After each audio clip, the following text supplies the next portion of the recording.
যদি আপোনালোকৰ ঘৰলৈ আহি জীৱিকা সখী ভাইদেউসকলে আপোনাৰ ঘৰৰ জিঅ'টেক কৰিছিল তেন্তে আপোনাৰ কাৰণে অতিকৈ ভাল খবৰ আৰু লগতে এটা বেয়া খবৰো আছে। মই দুইখন কথা মই আপোনালোক আজিৰ এই ভিডিঅ'ৰ মাধ্যমেৰে আপোনালোকক দেখুৱাই দিম বা আপোনালোকক জনাই দিম। গতিকে আপোনালোকে ভিডিঅ'টো সম্পূৰ্ণ প্ৰথমৰ পৰা শেষলৈ চাব। আহক আমি ভিডিঅ'টো আৰম্ভ কৰোঁ। পোনপ্ৰথমতে মই আপোনালোকক জনাই দিম যে আপোনালোকে যিসকলে চৰকাৰী ঘৰ পাবৰ কাৰণে আপোনালোকৰ ঘৰত জীৱিকা সখী বাইদেউসকলে আহি জিঅ'টেক কৰিছিল, তো আপোনাৰ মানে বৰ্তমান যিটো আপোনালোকৰ লিষ্ট ওলাই গৈছে, আপোনালোকৰ মানে যিটো জিঅ'টেক ঘৰৰ লিষ্ট আছিলে, লিষ্ট বৰ্তমান যিটো আপোনালোকৰ ওলাই গৈছে, লিষ্টখন ওলোৱাৰ পাছতে কিন্তু আপোনালোকৰ ভেৰিফাই কৰা হৈছে। ইতিমধ্যে কিন্তু আপোনালোকৰ মানে যিটো ভেৰিফাই লিষ্ট, এই লিষ্টখন কিন্তু আপোনালোকৰ পকা পাইছে আৰু সেই লিষ্টত আপোনালোকৰ যিসকলৰ নাম আছে বা আপোনালোকৰ কিছুমানৰ নাম ধৰি লওক আগৰ পৰা কটা গৈছে, তেনেকুৱা ক্ষেত্ৰত কিন্তু আপোনালোকৰ মানে জীৱিকা সখী বাইদেউসকলে যি আপোনালোকৰ চূড়ান্ত তালিকা প্ৰকাশ কৰিছিলে, সেই তালিকাখন আপোনালোকৰ পুনৰ মানে আপোনালোকৰ আপোনালোকৰ মানে তালিকাখন চেক কৰা হ'ব। বহুতৰে কিন্তু ইতিমধ্যে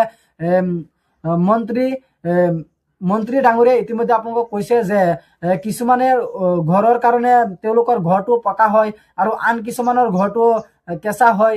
যিসকলৰ ঘৰটো কেঁচা হয় সেইসকলে কিন্তু আপোনালোকৰ এজন মন্ত্ৰীয়ে কৈছে যে সেইসকলৰ ঘৰটো কিন্তু আপোনালোকৰ তেওঁসকলৰ মানে গোহালিৰ ঘৰৰ ছবি উঠাই দিছে আৰু কিছুমানে কৈছে যে বেলেগৰ ঘৰলৈ গৈ পেলাই ছবি উঠাই দিছে। সেইকাৰণে কিন্তু আপোনালোকৰ বিগ আপডেট লৈ আহিছে আৰু পঞ্চায়তৰ পৰা মানুহবিলাকে বা ব্লকৰ পৰা মানুহবিলাকে গৈ আপোনালোকৰ ঘৰত এনকুৱাৰী কৰিব, চাব যে আপোনাৰ যদি কেঁচা ঘৰ আছে তেনেকুৱা ক্ষেত্ৰত আপোনালোকে জিঅ'টেক ঘৰখন আপোনালোকে লাভ কৰিব পাৰিব। অন্যথা কিন্তু আপোনালোকৰ জিঅ'টেক যিটো ভেৰিফাই লিষ্ট ওলাব, লিষ্টৰ পৰা আপোনাৰ নামখন কটা যাব আৰু আপুনি এই 5টা বছৰৰ ভিতৰত আপোনালোকে এতিয়া PMAYG অৰ্থাৎ প্ৰধানমন্ত্ৰী আৱাস যোজনা গ্ৰামীণৰ ঘৰ আপোনালোকে লাভ কৰিব নোৱাৰিব।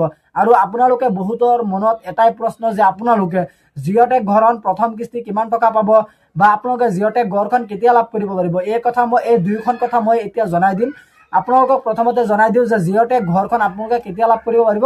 মুখ্যমন্ত্ৰী ডক্টৰ হিমন্ত বিশ্ব শৰ্মা ডাঙৰীয়াই আপোনালোকক কৈছিলে যে 2026 চনৰ জানুৱাৰী মাহত আপোনালোকৰ যিটো ভেৰিফাই লিষ্ট আছে, লিষ্টখন আপোনালোকৰ ওলাব।